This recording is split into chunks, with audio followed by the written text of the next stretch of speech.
Hello friends, आज मैं आपके साथ मैक्रो इकोनॉमिक्स का एक टॉपिक लेके आया हूँ जिसका नाम है मल्टीप्लायर। मल्टीप्लायर को हम कैपिटल के से भी डिनोट करते हैं। सिंपल वर्ड्स में मल्टीप्लायर क्या होता है? जब भी हम इन्वेस्टमेंट बढ़ाते हैं तो इनकम कई गुना बढ़ जाती है। अगर 1 लाख रुपए इन्वेस्ट किए और इनकम 3 लाख की हो गई तो हमारा पैसा, हमारी इन्वेस्टमेंट कितने गुना होगी? 3 गुना होगी ना। तो मल्टीप्लायर कितना हो गया? 3।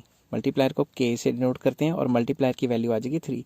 तो मल्टीप्लायर कहता है कि इनकम के इन्वेस्टमेंट के बढ़ाने से इनकम कितने गुना बढ़ती है, उस गुना को मल्टीप्लायर कहते हैं। तो सिंपल वर्ड्स में शुरू करते हैं। Multiplier relates to change in income to the change in investment. ठीक है, इनकम में चेंज कितना आया अगर इन्वेस्टमेंट में चेंज करें तो।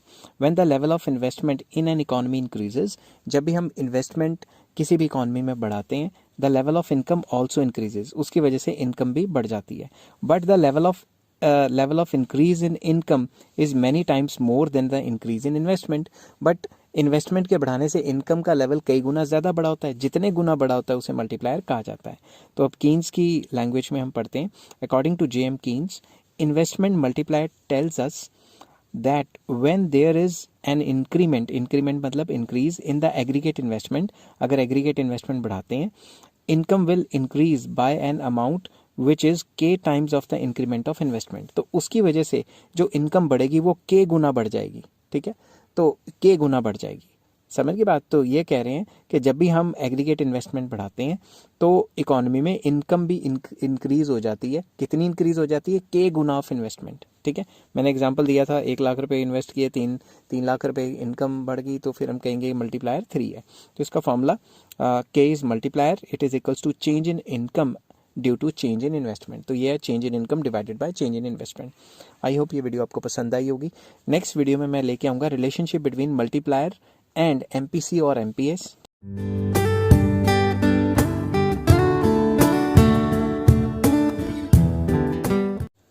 हेलो फ्रेंड्स, आज मैं आपके साथ डिस्कस करूंगा मैक्रो इकोनॉमिक्स का एक और टॉपिक जिसका नाम है relationship between multiplier and MPC और एमपीएस। एमपीसी के साथ अलग रिलेशन, एमपीएस के साथ अलग है, वो भी एक्सप्लेन करूंगा साथ के साथ। तो हमें ये पता है income is equals to consumption plus investment होती है। तो अगर इनकम में चेंज आई तो कंजम्पशन में भी चेंज आएगी और इन्वेस्टमेंट में भी चेंज आएगी। Now dividing both sides by change in income, अगर इस साइड को भी चेंज इन इनकम से डिवाइड करेंगे, इसके नीचे भी हमने चेंज इन इनकम लिख दिया। अब चेंज इन इनकम कट के तो 1 आ गया। अब इन दोनों के नीचे चेंज इन इनकम है तो मैं अलग अलग, दोनों के अलग अलग नीचे चेंज इन इनकम लिख देता हूँ। अब होगा क्या, ये वाली जो साइड है, ये वाली साइड अगर मैं इधर लेके आऊँ तो ये जो निशान था ये तो प्लस था, उधर जाके क्या हो जाएगा, ये निशान हो जाएगा माइनस में। समझ गए बात? और ये इस साइड, ये इस साइड का इस साइड ही रहा जो राइट हैंड साइड है। अब हम क्या करते हैं, taking inverse of both sides, दोनों साइड का उल्टा ले लेते हैं। तो इस साइड का जो इनवर्स बनेगा वो होगा 1 ओवर दिस साइड, और ये तो क्योंकि एक ही रकम है तो जो नीचे लिखा था वो ऊपर आ जाएगा और जो ऊपर था वो नीचे चला जाएगा, ये उल्टा हो जाएगा। तो आपको याद होगा change in consumption bye change in income तो एमपीसी होती है, और ये वाला जो फॉर्मूला है change in income divided by change in investment, मैंने आपको बताया था ये मल्टीप्लायर का फॉर्मूला है। तो इसकी जगह पे मैंने के लिख दिया और इसकी जगह 1 ओवर 1 माइनस एमपीसी। तो मल्टीप्लायर का ये फॉर्मूला हो गया। और आपको पता है कि एमपीसी प्लस एमपीएस 1 होता है। ठीक है, या एमपीएस निकालना तो 1 माइनस एमपीसी होता है, तो 1 माइनस एमपीसी की जगह मैं एमपीएस भी लिख सकता हूँ। तो ये था रिलेशनशिप बिटवीन मल्टीप्लायर एमपीसी या मल्टीप्लायर एमपीएस के बीच में। आई होप ये वीडियो आपको पसंद आई होगी। अगर पसंद आई है तो please like, share and subscribe. Next video में मैं लेके आऊँगा वर्किंग ऑफ मल्टीप्लायर।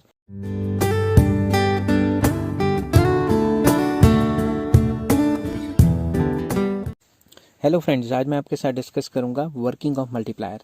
इससे पहले मैंने डिस्कस किया था कि relationship of multiplier and MPC MPS and multiplier का मतलब क्या होता है। इस सब के लिंक आपको डिस्क्रिप्शन में मिल जाएंगे। तो चलिए शुरू करते हैं। वर्किंग ऑफ मल्टीप्लायर हम 2 तरीके से करेंगे। पहला है स्टैटिक वर्किंग और दूसरा है डायनेमिक वर्किंग। स्टैटिक वर्किंग क्या होता है? स्टैटिक वर्किंग में क्या होता है वो सिंपल वर्ड्स में मैंने लिखा है, under this working we simply discuss the shifting of equilibrium from one situation to another. हम स्टैटिक वर्किंग में सिर्फ ये बताते हैं कि हमने फलां जो है इतनी इन्वेस्टमेंट बढ़ाई और पहले इक्विलिब्रियम लेवल ऑफ इनकम ये था, बाद में इक्विलिब्रियम लेवल ऑफ इनकम इतना हो गया। ये नहीं डिस्कस करते कि क्यों हुआ और कैसे हुआ। तो स्टैटिक वर्किंग सिर्फ शिफ्टिंग ऑफ इक्विलिब्रियम के बारे में बताती है, क्यों कैसे का जवाब नहीं देती। तो इसमें फर्स्ट सिचुएशन आ जाता है फॉरवर्ड वर्किंग।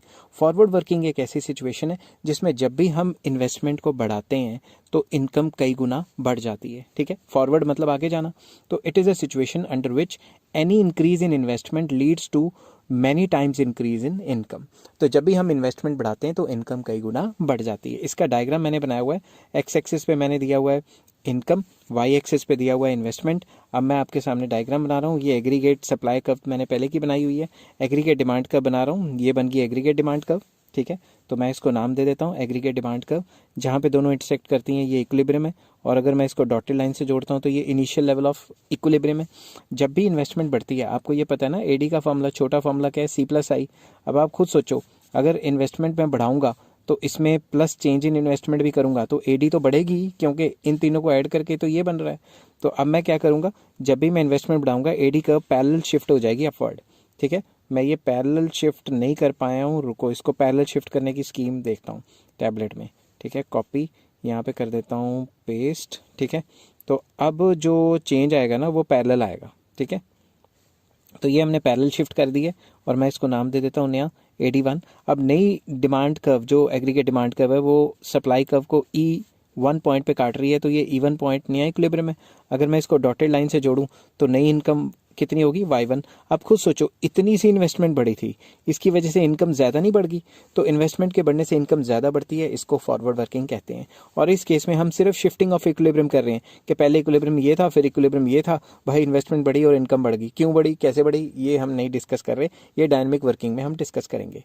तो ये तो था फॉरवर्ड वर्किंग, जो हमें बताता है कि इन्वेस्टमेंट के बढ़ने से इनकम बढ़ती है। नेक्स्ट इससे उल्टा बैकवर्ड वर्किंग। बैकवर्ड वर्किंग कहता है कि जब भी इन्वेस्टमेंट गिर जाती है तो इकोनॉमी गिर जाती है और इनकम लेवल भी गिर जाता है। It is a situation in which with the decrease in investment income falls many times more. जब भी इन्वेस्टमेंट कम कर दोगे तो इनकम भी कम हो जाएगी, ठीक है। इसको मैं यहाँ पे एक्सप्लेन करता हूँ। फॉर एग्जांपल, मैंने ये एग्रीगेट डिमांड कर्व पहले बनाई, ठीक है। मैं यहाँ लिख देता हूँ, ओहो मैंने पेन दूसरा शुरू किया हुआ है, AD। तो नया इक्विलिब्रियम क्या है, नया नहीं मतलब इनिशियल इक्विलिब्रियम, ये आप इसकी सीधी लाइनें खींच लेना, यहाँ पे स्केल का थोड़ा झमेला है। तो ये बन गया, ये हमारा बन गया पहले वाला लाइन, ठीक है। अब अगर इन्वेस्टमेंट गिरेगी तो आपको मैंने पीछे बताया था कि अगर इन्वेस्टमेंट गिरेगी तो एडी कर्व नीचे शिफ्ट हो जाएगी।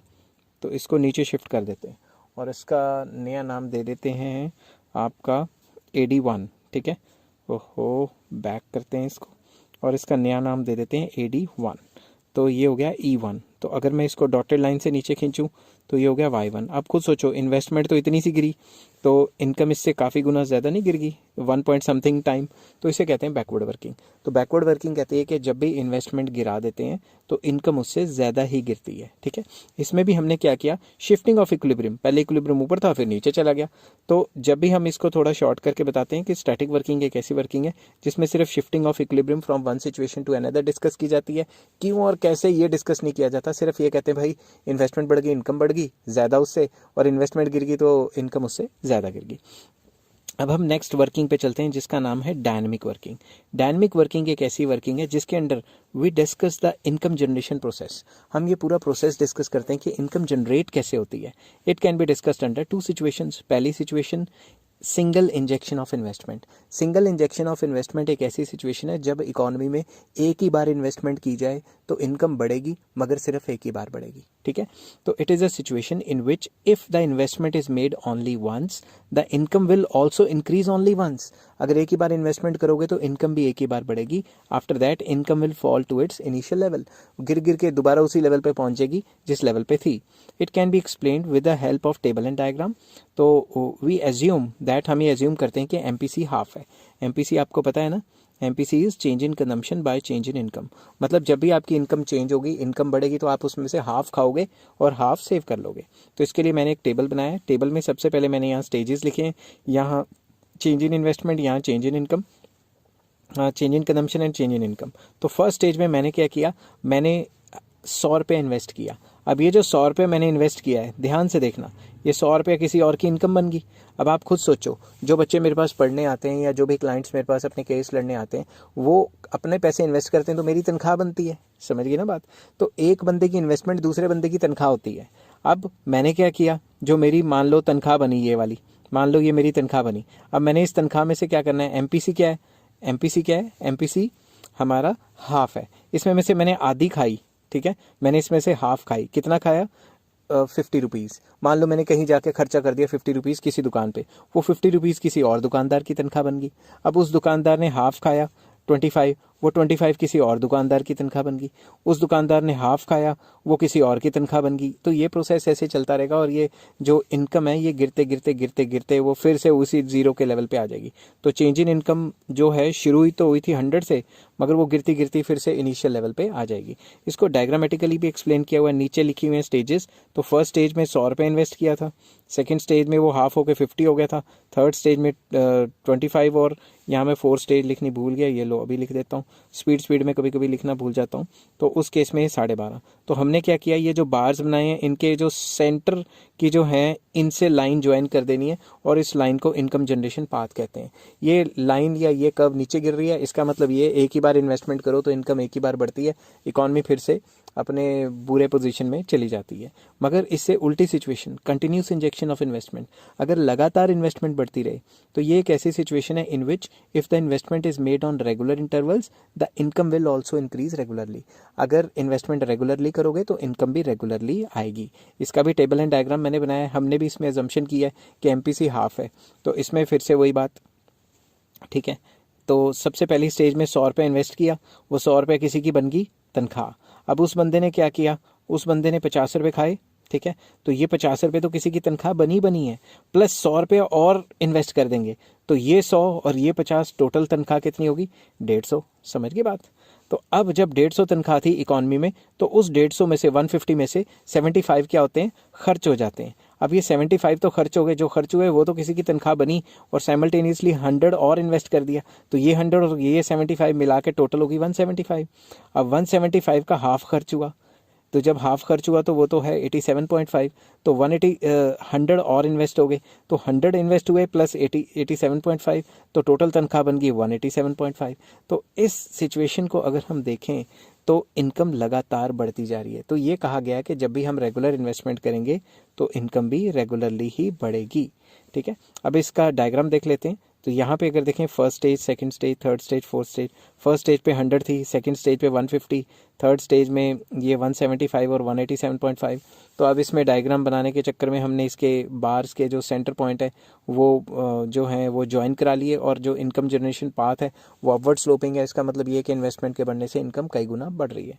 आई होप आपको ये सारी वीडियो पसंद आई होगी। अगर पसंद आई है तो please like, share and subscribe. Next video में मैं लेके आऊँगा लीकेजेस ऑफ मल्टीप्लायर।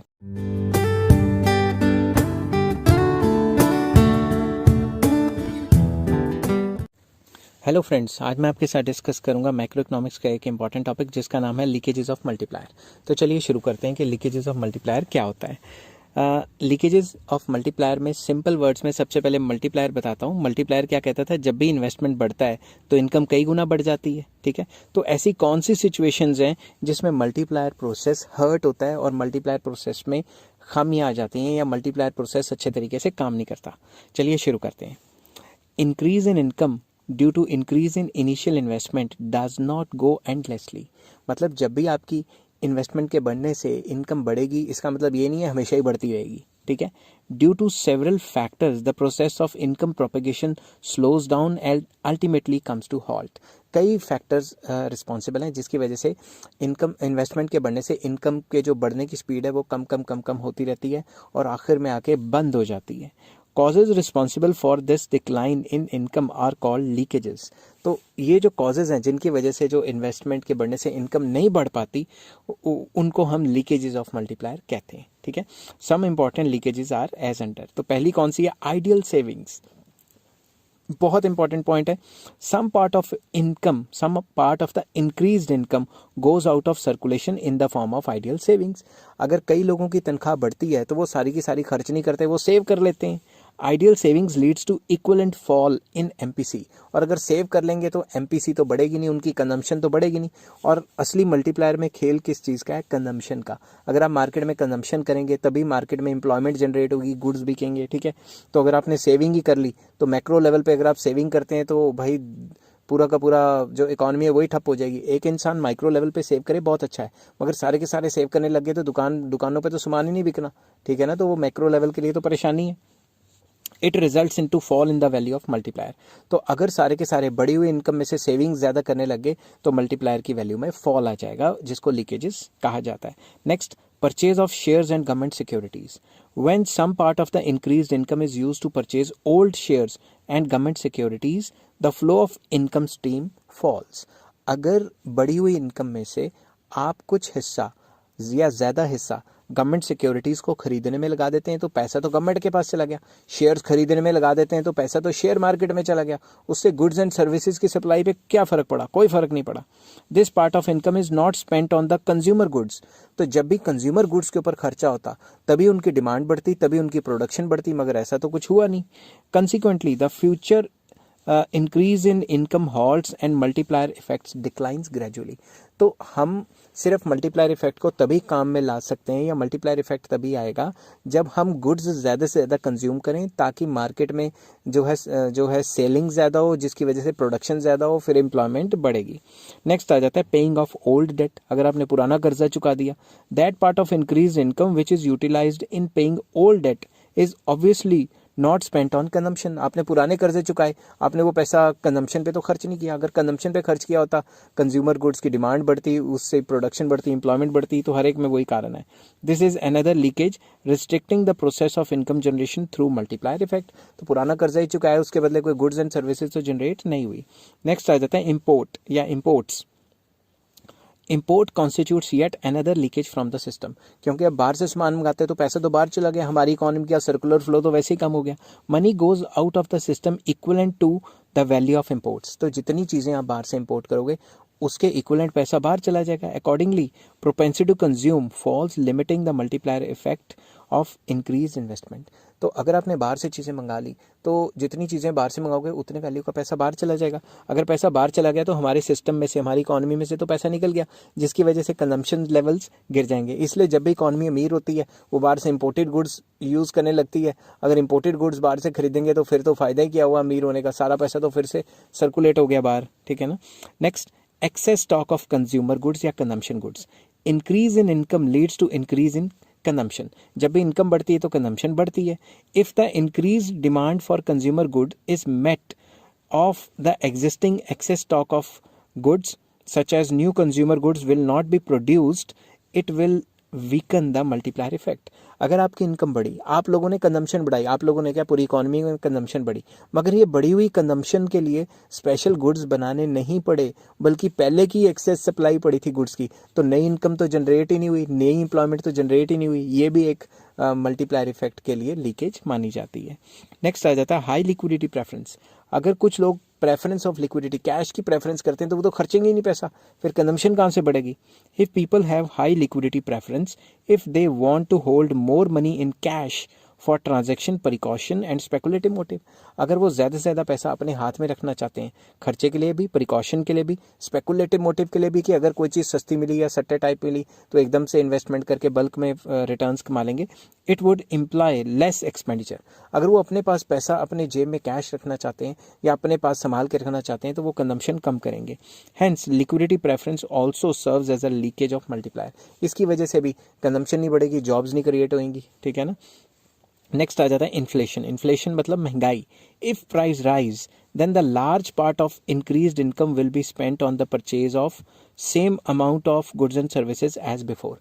अगर प्राइसेस बढ़ गए तो वो पैसा जो खर्च करते थे आप अपनी नॉर्मल कंजम्पशन पे, मान लो आपकी इनकम 10,000 है, अगर आपकी जो घर का खर्चा है जैसे 6,000 में चलता था वैसे 6,000 में नहीं चलता। एक एग्जांपल देता हूँ आपको, मान लो आपकी तनख्वाह है 20,000, 10,000 तो थोड़ी कम होगी, ठीक है, कईयों में 20,000 भी कम होगी, बस एग्जांपल दे रहा हूँ। और उसमें से आप 15 के मतलब 1000, तो 15,000 खर्चे के लिए निकालते हो, घर घुर का खर्चा करते हो, और मान लो मार्केट में प्राइस बढ़ गए, अब 15 की जगह 19 से खर्चा होता है, क्योंकि सिलेंडर महंगे हो गए एलपीजी के, और सब कुछ ही महंगा हो गया, बिजली महंगी होगी, तो इससे क्या होगा, अब आपके 19,000 खर्च हुआ करेंगे। उससे क्या होगा, thus under inflationary situation people have to spend more money to buy same number of goods and services as before. तो जितनी क्वांटिटी पहले खा रहे थे उतनी क्वांटिटी बाद में खा रहे हो, क्वांटिटी पे तो कोई फर्क नहीं पड़ा। समझ गए बात। The effect of it is that the increase in monetary income is absorbed by buying the same amount of goods and services as before.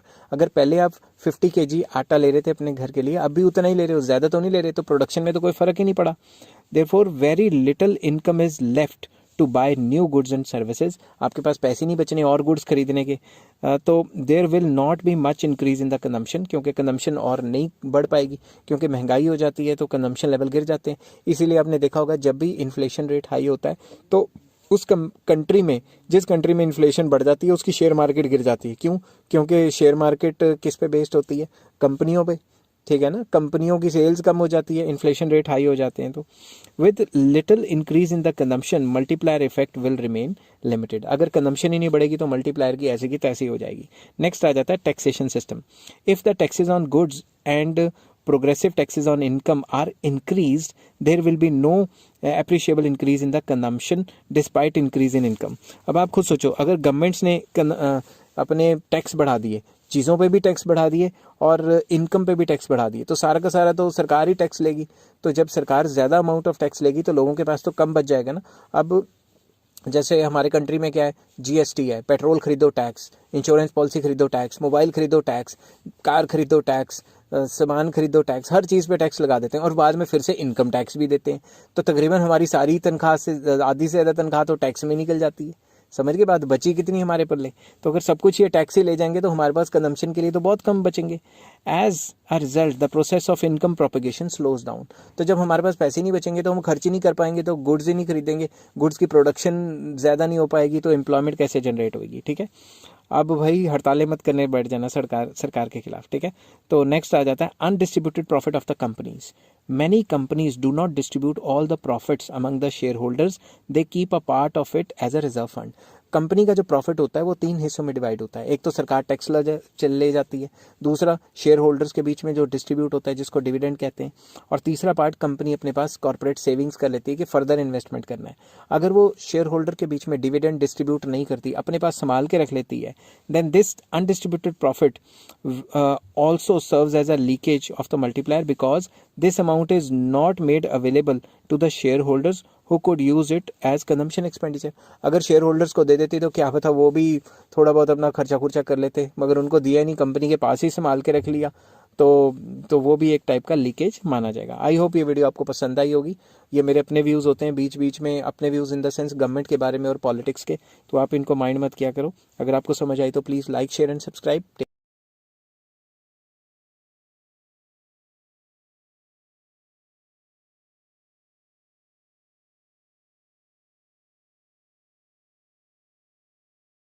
Hello friends, आज मैं आपके साथ एक मैक्रो इकोनॉमिक्स का टॉपिक लेके आया हूँ जो कि मल्टीप्लायर के चैप्टर में से है। टॉपिक का नाम है, मैंने यहाँ पे गलत चूज़ कर लिया, टॉपिक का नाम है लिमिटेशंस ऑफ मल्टीप्लायर। कि जो मल्टीप्लायर है इसकी क्या क्या लिमिटेशंस हैं, इसकी क्या क्या खामियां हैं, कब कब ये काम नहीं करता। फर्स्ट पॉइंट आ जाता है अवेलेबिलिटी ऑफ कंज्यूमर गुड्स। अगर कंज्यूमर गुड्स अवेलेबल होंगे तभी ये काम करेगा।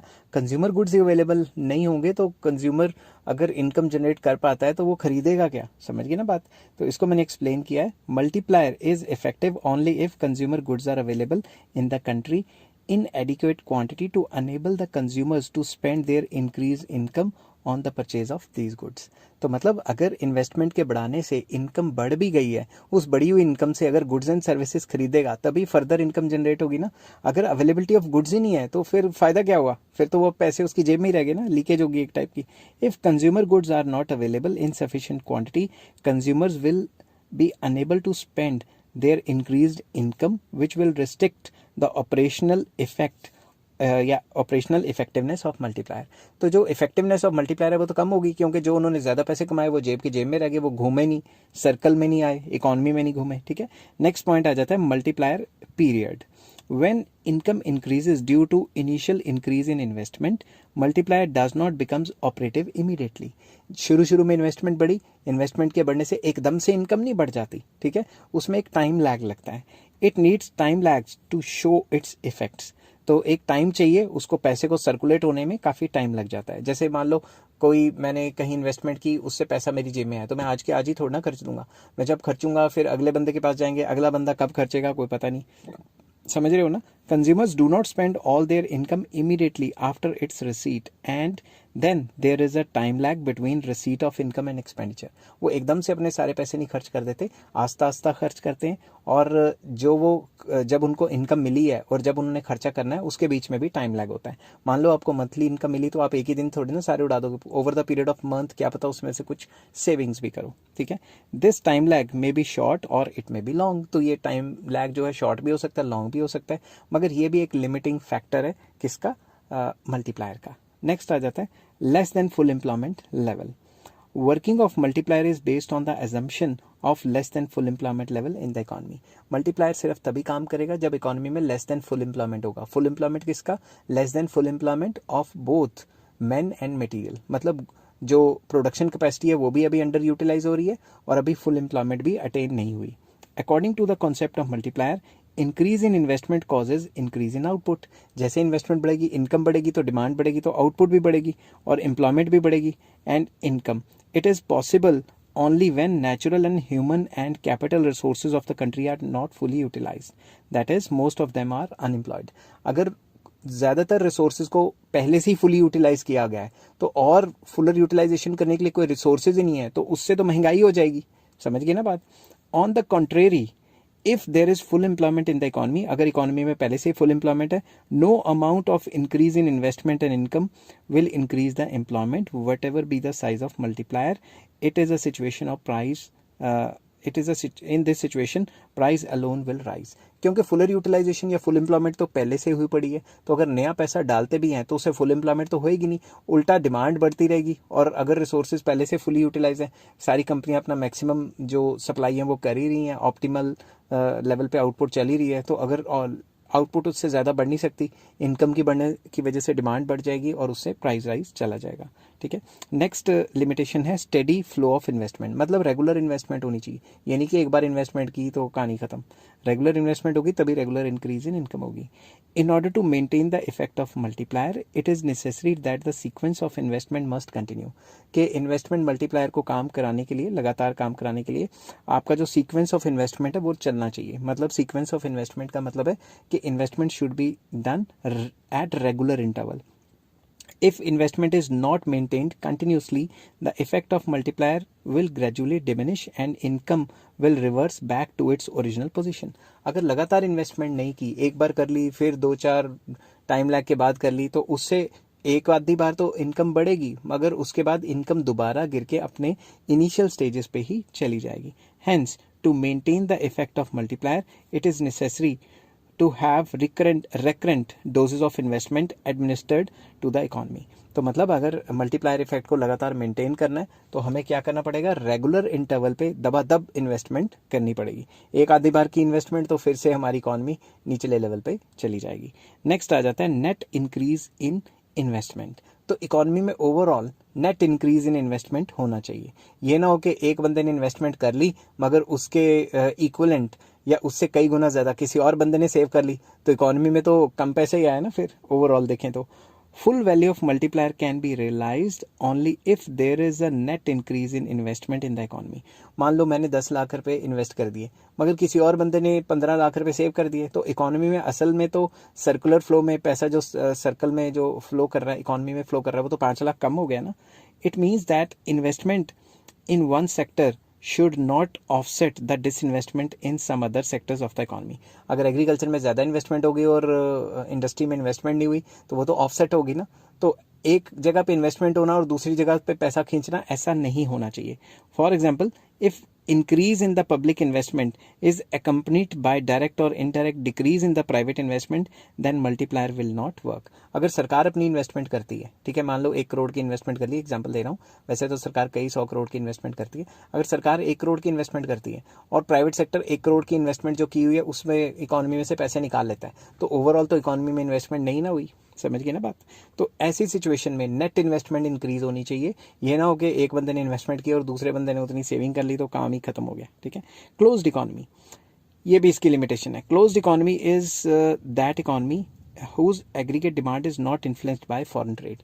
तो इसमें क्या होता है, एग्रीगेट डिमांड के अंदर एक्सपोर्ट एंड इम्पोर्ट का कंपोनेंट नहीं आता। वैसे एडी का फॉर्मूला है ना C+I+G+X-M, तो वो जो X-M आता है लास्ट में, वो चीज़ इसमें नहीं होती। If there are export and imports of goods in an economy, then expenditure on imports implies leakages from the income stream with the result with the result that income of the country is concerned the concerned country की जो income है वो diminish हो जाएगी। दिमाग से सोचो, आराम से समझाता हूँ आपको, ये लाइन थोड़ी लंबी हो गई थी। अगर हम इंपोर्ट कराते हैं बाहर से कोई चीज़, ठीक है, अगर मैं बाहर से कोई चीज़ मंगवाता हूँ, चाइना से या कहीं से भी मंगवाता हूँ, तो हमारा पैसा तो बाहर चला गया। जब हमारा पैसा बाहर चला गया तो हमारी इकोनॉमी में से तो पैसा डिमिनिश हो गया ना, हमारी इकोनॉमी से पैसा गिर गया।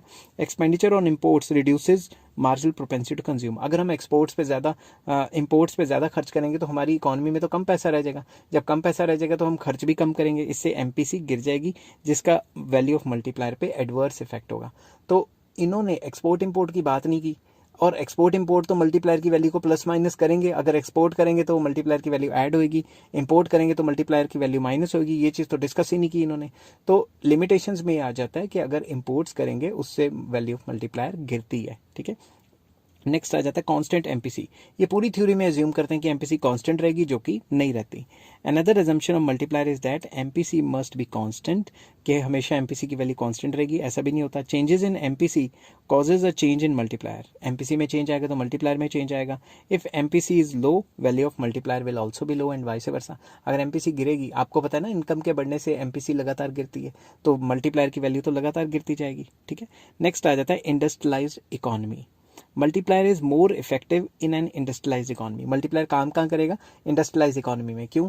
क्योंकि इंडस्ट्रीज में लगातार इन्वेस्टमेंट चलती रहती है। एग्रीकल्चर में एक बार इन्वेस्टमेंट कर दी, जब तक फसल बढ़ती नहीं तो इतनी इन्वेस्टमेंट की जरूरत नहीं होती। It is comparatively less effective in the agriculture economy.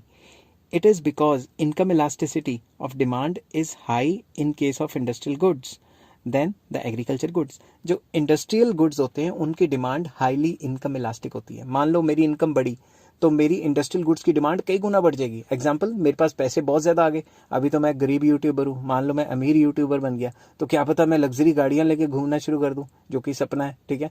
और क्या पता मैं अमीर हो गया तो मैं भी आईफोन लेने शुरू कर दूँ, लाख लाख रुपए के, जो सैमसंग के लाख लाख रुपए के फ़ोन आते। वैसे मैं लाइक नहीं करता, मगर क्या पता मैं शुरू हो जाऊँ, ठीक है। तो अब अगर आपके इनकम में इजाफा आता है, अगर आपकी इनकम बढ़ती है, तो इंडस्ट्रियल गुड्स की डिमांड काफ़ी ज़्यादा बढ़ जाती है। इसीलिए इंडस्ट्रियल गुड्स की डिमांड क्या है, मोर इनकम इलास्टिक। और एग्रीकल्चर गुड्स की क्या है, लेस इनकम इलास्टिक। मतलब अगर आपकी इनकम डबल ट्रिपल हो जाती है तो क्या रोटियां 5 की जगह 10-20 खानी शुरू कर दोगे? एग्रीकल्चर गुड्स की कंजम्पशन तो फिक्स रहेगी, जितना खाते हो उतनी खाओगे। Also supply responds to demand much quicker in industrial sector than agriculture sector. तो इंडस्ट्रियल सेक्टर में अचानक से इन्वेस्टमेंट होगी तो अचानक से आउटपुट भी बढ़ जाएगी, मगर एग्रीकल्चर सेक्टर में टाइम लैग चाहिए, नेचुरल फैक्टर पे डिपेंड करता है, तो टाइम लगेगा ना उसको प्रोड्यूस होने में। तो इसलिए मल्टीप्लायर ज़्यादा अच्छे तरीके से काम करता है इंडस्ट्रियलाइज्ड इकोनॉमी में, ना कि एग्रीकल्चरिस्ट इकोनॉमी में, ठीक है। नेक्स्ट आ जाता है surplus capacity in consumer goods industry. ये सिर्फ तभी काम करेगा जब कंज्यूमर गुड्स इंडस्ट्री में सरप्लस होगा, सरप्लस कैपेसिटी होगी। अगर वो ऑलरेडी फुली यूटिलाइज हो रहे हैं तो फिर तो इन्फ्लेशन ही आएगी, ठीक है। When initial investment increases, income also increases and increase in income leads to increase in consumption. मतलब जब भी इन्वेस्टमेंट बढ़ाएंगे तो इनकम बढ़ेगी, इनकम बढ़ेगी तो कंजम्पशन भी बढ़ेगी, but consumption will increase only when there is a surplus production capacity in the consumer goods industry. तो कंजम्पशन सिर्फ तभी बढ़ सकती है जब जो कंज्यूमर गुड्स इंडस्ट्री है अभी उनमें सरप्लस कैपेसिटी बाकी है, उनमें अभी फुल कैपेसिटी पे काम नहीं हो रहा। It is only then that the supply of goods in the short period would increase according to demand। तो अगर वो उनके पास मान लो 5 मशीनें हैं, अभी वो 3 चला रहे हैं, और अगर रातों रात इन्वेस्टमेंट हुई और थोड़े टाइम लग के बाद इनकम बढ़ी, डिमांड बढ़ी, तो जो 2 मशीनें अनयूटिलाइज्ड हैं उनको भी यूटिलाइज करके डिमांड को पूरा करने के लिए सप्लाई को बढ़ाया जा सकता है। If there is no surplus production capacity, अगर वो ऑलरेडी फुली काम कर रहे हैं और उनके पास कोई प्रोडक्शन कैपेसिटी इंडस्ट्रियल सेक्टर में फालतू नहीं है, in that case MPC will fall, क्योंकि जो एक्सेसिव डिमांड होगी उसे पूरा नहीं कर पाएंगे, क्योंकि सप्लाई ऑलरेडी मैक्सिमाइज सिचुएशन पे चल रही है, तो उस केस में प्राइजेस बढ़ जाएंगे। Consequently multiplier may not work, या मल्टीप्लायर जो है ज़्यादा इफेक्टिवली काम नहीं करेगा। लास्ट पॉइंट आ जाता है no change in the distribution of income. Another assumption of multiplier is that on account of increase in investment and income, there should not be much change in the distribution of income. तो उनका ये कहना है, Keynes का ये मानना है कि ये भी एक अजम्पशन में आ जाता है कि अगर मल्टीप्लायर आ भी जाता है, इन्वेस्टमेंट के बढ़ने से इनकम कई गुना ज़्यादा बढ़ भी जाती है, मगर डिस्ट्रीब्यूशन ऑफ इनकम जो है ऑलमोस्ट सेम रहेगा। ठीक है, ऐसा ज़रूरी तो नहीं है कि डिस्ट्रीब्यूशन अमीर अमीर ही रहे और गरीब गरीब ही रहे। ठीक है, कई बार गरीब भी अमीर बन सकते हैं और अमीर भी गरीब बन सकते हैं। Change in the income distribution will lead to change in MPC. उनका ये मानना था कि जब भी डिस्ट्रीब्यूशन चेंज होगा, इनकम डिस्ट्रीब्यूशन, उससे एमपीसी के लेवल में चेंज होगा। जो गरीब पहले बहुत ज़्यादा परसेंटेज ऑफ अपनी इनकम को कंज्यूम करता था, अब वो जब अमीर हो जाएगा तो एमपीसी की वैल्यू चेंज हो जाएगी। अब वो अपनी तनख्वाह का कम परसेंटेज खाएगा तो मतलब एमपीसी उसका लो होगा। In such situation it would become difficult to know the precise value of multiplier. तो अगर एमपीसी ही ऊपर नीचे होने लग गया तो इससे मल्टीप्लायर निकालना बहुत मुश्किल हो जाएगा, क्योंकि मल्टीप्लायर का फॉर्मूला क्या है, मैंने आपको पहले भी बताया था, 1/1 - एमपीसी। तो अगर एमपीसी लगातार चेंज होता रहता है तो मल्टीप्लायर भी चेंज होता रहेगा, जो कि उन्होंने मान लिया कि भाई एमपीसी की वैल्यू के ऊपर ही मल्टीप्लायर डिपेंड करता है, तो एमपीसी को कांस्टेंट कर देते हैं, मतलब distribution of income almost same कर देते हैं, जो कि गलत बात है।